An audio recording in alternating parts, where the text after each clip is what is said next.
It's hard to overstate the intensity of this race, each candidate insisting his plan is the only way to save the country. That intensity reflected on the stage tonight. It was a clash of two presidents, one current, one former, now locked in a rematch for the White House. The two men not shaking hands as they walked onto the stage. From the start, the gloves were off. My son was not a loser, was not a sucker. You're the sucker. You're the loser. He's, without question, the worst president, the worst presidency in the history of our country. We shouldn't be having a debate about it. The two men meeting in the first presidential debate of this election cycle, hosted by CNN. President Biden, his voice raspy, at times struggling to make a point. His campaign confirming he has a cold. I've changed it in a way that now you're in a situation where there are 40% fewer people coming across the border illegally. That's better than when he left office.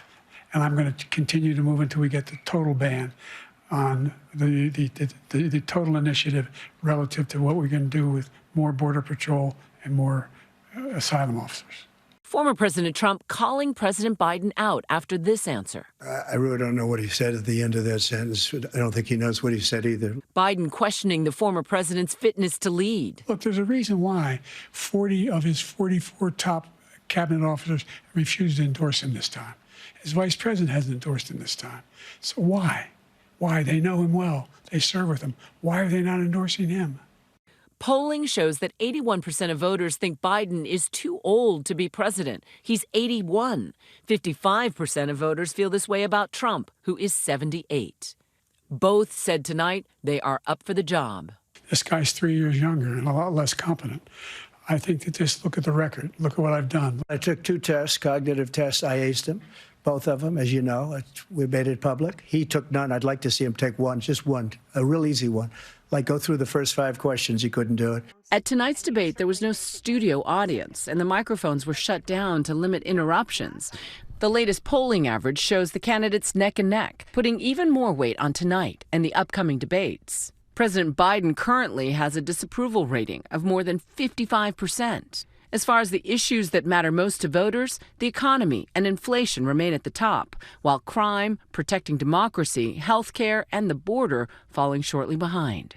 The debate touching most of those topics. Well, he's right. He did beat Medicare. He beat it to death, and he's destroying Medicare because all of these people are coming in. They're putting them on Medicare. They're putting them on Social Security. They're going to destroy Social Security. This man is going to single-handedly destroy Social Security. Biden calling out Trump for being the first president in history to be convicted of a felony. The only person on this stage is a convicted felon is the man I'm looking at right now. Last month, a New York jury finding him guilty on all 34 counts of falsifying business records in the Stormy Daniels hush money case, keeping the alleged affair from voters just days before the 2016 election. The Republican candidate still facing dozens of felony counts in 3 other criminal cases. How many billions of dollars do you owe in civil penalties for molesting a woman in public, for doing a whole range of things, of having sex with a porn star on the night while your wife was pregnant? I mean, what are you talking about? You have the morals of an alley cat.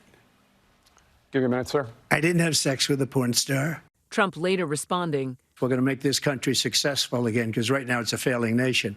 My retribution is going to be success.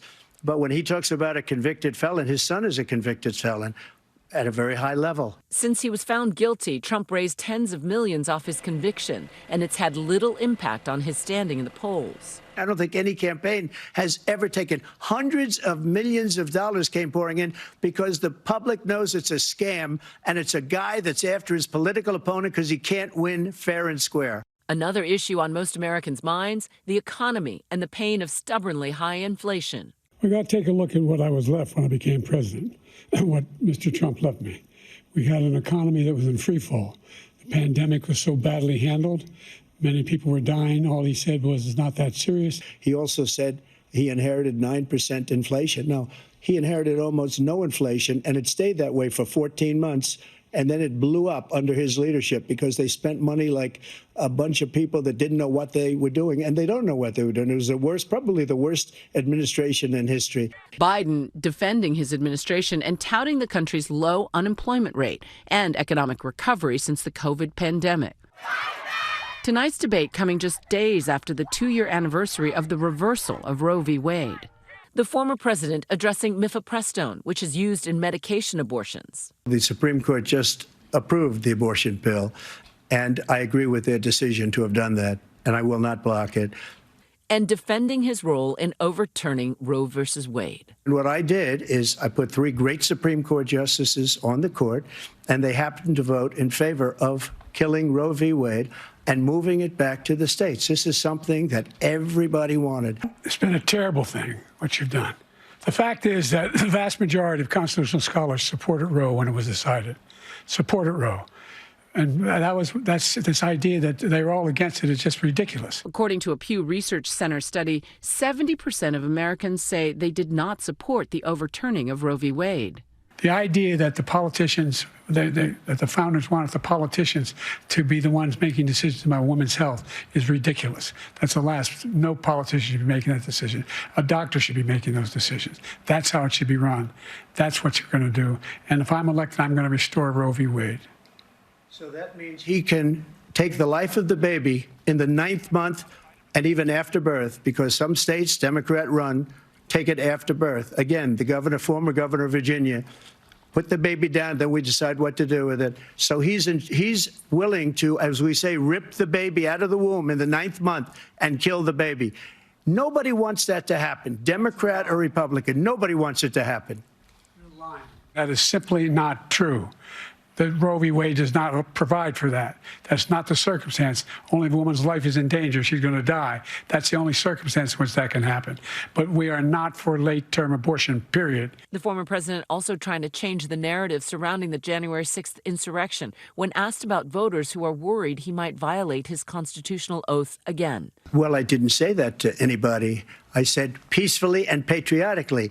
President Biden hitting back at that answer. And the fact of the matter is, what he's telling you is simply not true.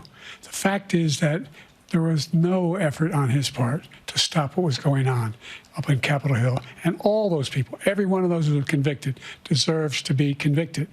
Trump wasted no time honing in on an area where he believes he has the upper hand, the border. We had the safest border in the history of our country. The border, all he had to do was leave it. All he had to do was leave it.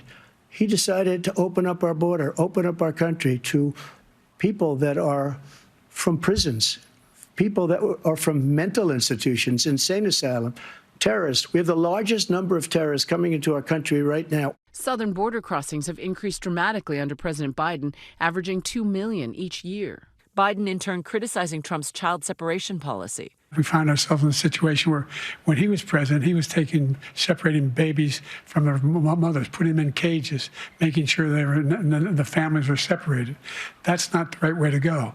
Tonight's debate coming amidst a prolonged war between Hamas and Israel and Ukraine and Russia. Trump claiming that neither would have happened if he had been in office. And I will have that war settled between Putin and Zelensky as president-elect before I take office on January 20th. I'll have that war settled.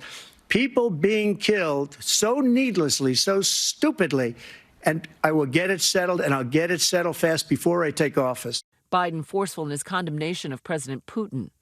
The fact is that Putin is a war criminal. He's killed thousands and thousands of people. And he has made one thing clear. He wants to reestablish what was part of the Soviet Empire, not just a piece. He wants all of Ukraine. That's what he wants. And then you think he'll stop there? After the debate, commentators and experts analyzing the candidates, with some saying Democrats are expressing concern about President Biden's performance. There is no question this is not the night that the Biden campaign wanted or needed. They were going into this hoping that the president's performance would put to rest those remaining concerns about his age and his fitness for office. It is hard to see how what we just saw did that.